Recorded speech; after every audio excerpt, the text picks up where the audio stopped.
Hello muli, good afternoon mga ka-travel. So nandito tayo ngayon sa Kartilya ng Katipunan. So try nating tingnan kung nandito si Orme sa may City Hall. Pero bago yon, ikot-ikot muna tayo dito sa Kartilya ng Katipunan. So medyo maambon na araw ngayong araw ng Huwebes. Pero ayan, as you can see, medyo basa pa yung kalsada dito sa loob ng Kartilya ng Katipunan.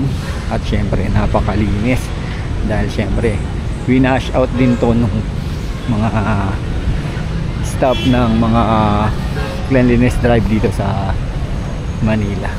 So yun nga, so kanina nakita natin nag live si Orme dun sa opisina niya na yun nga, yung mga barangay zone coordinator, kausap niya regarding dun sa mga ilang bagay na gusto niyang iparating sa mga barangay. So hindi natin alam kung tapos na yun. Then check natin kung saan yung susunod na destination ni Orme, dahil kanina umaga nag-ikot din siya sa Manila. So yun, napakalinis nung Kartilya ng Katipunan. At tutok na tutok yung ating mga staff dito ng Manila para dire-diretso maibalik ang Manila sa dati niyang sigla, malinis, safe para sa lahat.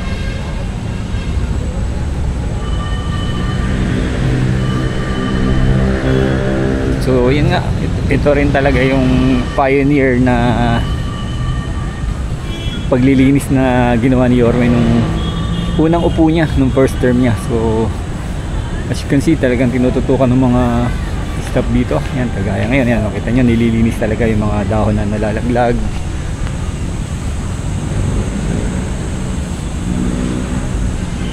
So yun, sarap din talaga minsan tumambay dito. Yan, marami ding estudyante na nandito during break time nila, or baka naghihintay din ng mga oras ng kanilang pasok. Pati yung mga ilang mga kababayan natin dito sa Manila na gusto lang magpahinga, maglibang-libang. So ayan, napakarami ng puno dito sa loob ng Kartilya ng Katipunan. Ayan. So, malapit nga lang pala dito yung yung Arroceros Forest Park. Kung naghahanap din kayo ng mapuno na lugar na pwede nating pasyalan.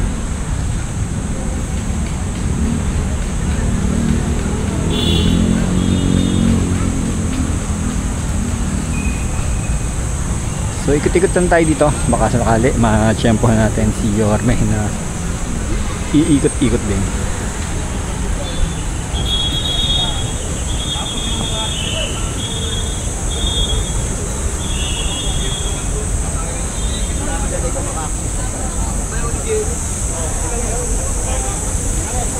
Ayun, so nandito tayo sa tapat ng City Hall. So check natin kung pwede tayo makapasok sa loob. Subukan natin.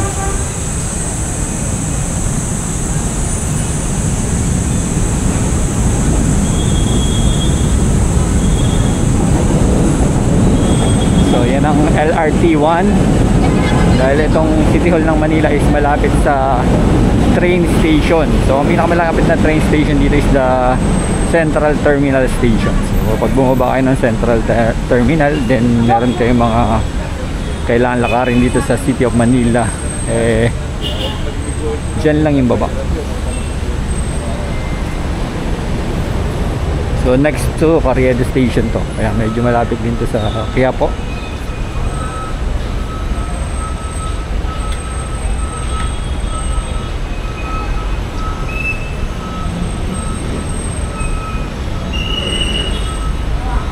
So ito yung pinaka main entrance ng City Hall. So yung mga tao na may mga transaction dito rin nag-stay.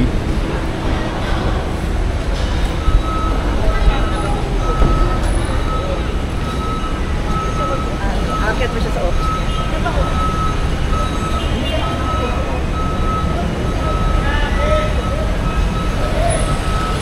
So tingnan muna natin yung yung harapan ng City Hall dun sa kasi yung mismong front door ng City Hall, hindi naman masyadong pinapagamit yon sa mga tao na may transaction. Dito tayo sa gilid dumadaan, pero Ayan, check lang natin yung mismong harap dahil ayan, namimiss na natin. Syempre maganda yung harap mismo ng City Hall, aliwalas.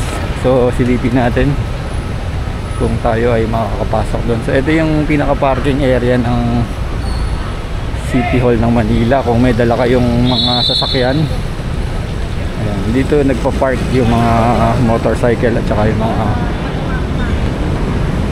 may 4 wheels na mga may transaction dito sa City of Manila.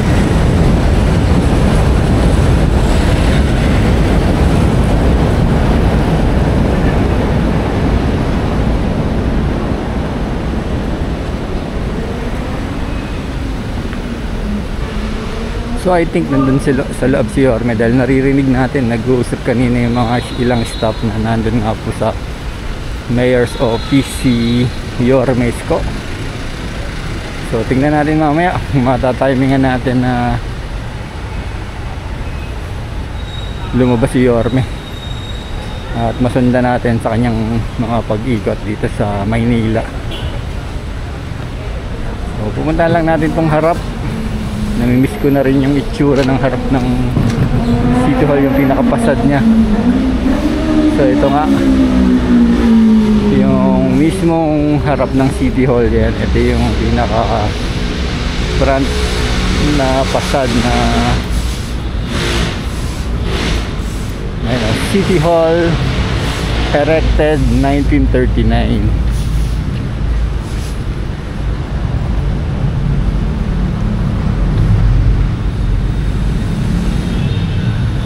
Yun, napakalinis dito. Usually dito nagpa-park syempre yung mga ayan, yung mga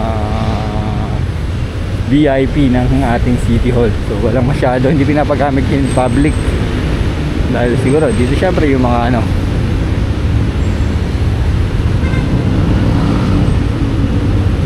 so yung ilang marking dito sa tapat ng City Hall.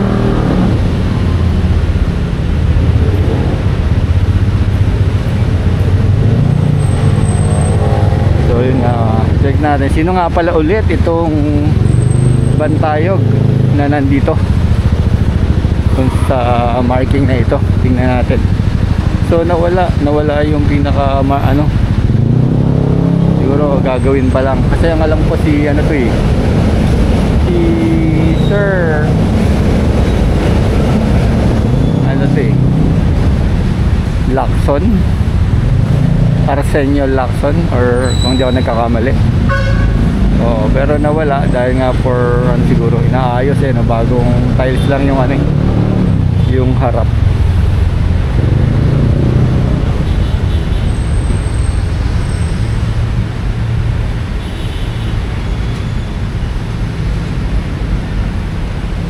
So this is the ano, the main frontage ng City Hall.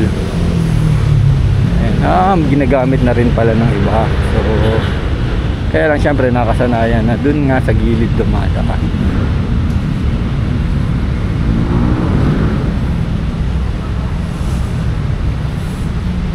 So ayun, medyo subject for repainting na rin nga siguro dahil medyo medyo tinitiran kasi ng mga ibon eh. Saka yung mga tulo ng mga tubig yan, nag-iwan na rin ng maduming marka dito sa City Hall.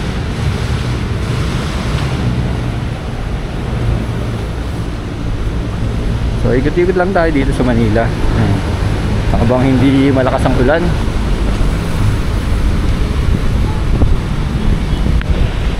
So yan, dito tayo sa gilid ng City Hall. So napakarami rin talagang puno dito sa paligid ng ano, ng City Hall ng Manila.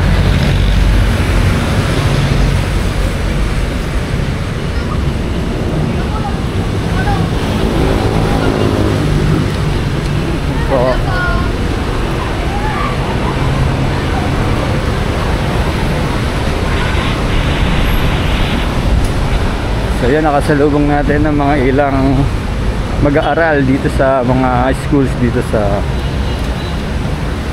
City of Manila. So medyo may katagalan na rin talaga yung City of Manila Hall. Manila Hall, Manila City Hall I mean.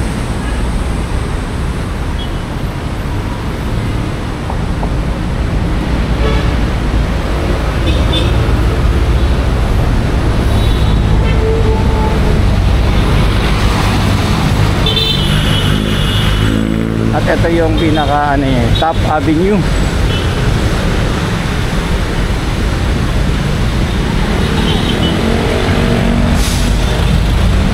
So bawal lang tricycle at tok dito sa Top Avenue.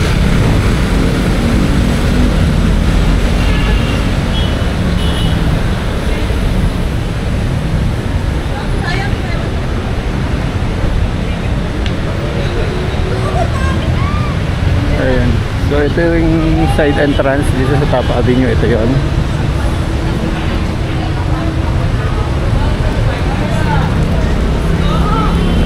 So meron palang tatlong entrance and exit itong City Hall ng Manila.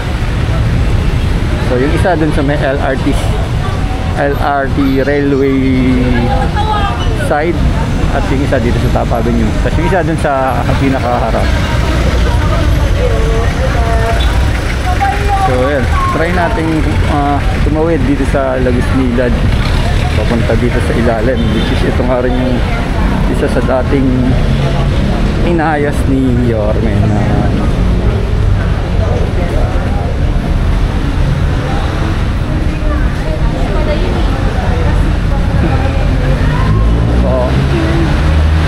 so ito yung ano, pinakalagos nilad na daanan ng mga mamamayan dito para makatawid ka under Top Avenue.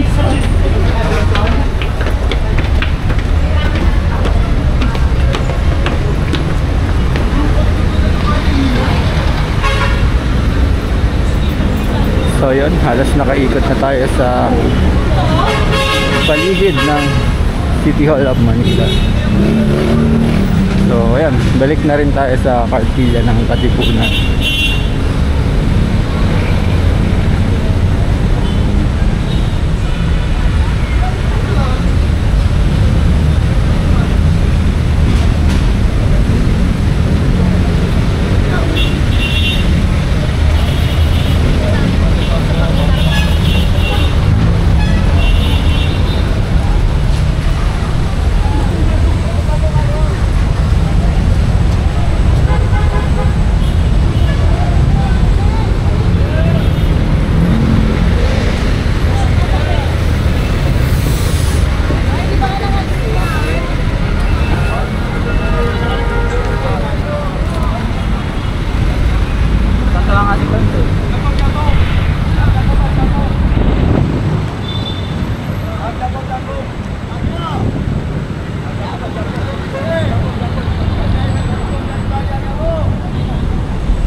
So ito yung pinakaharap ng Kartilya ng Katipunan. Ayan, may monumento rito na nagsisimbolize syempre nung katapangan ng ating mga mamamayan. So pinangunahan ni Andres Bonifacio nung mga panahon na yon. So yung KKK. So ito yung Manila Clock Tower.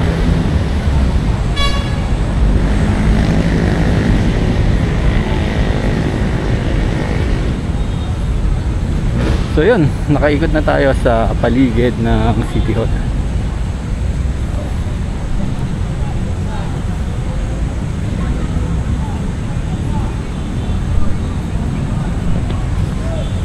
So that's it for now. So check na lang natin mamaya kung lalabas si Yorme, sundan natin.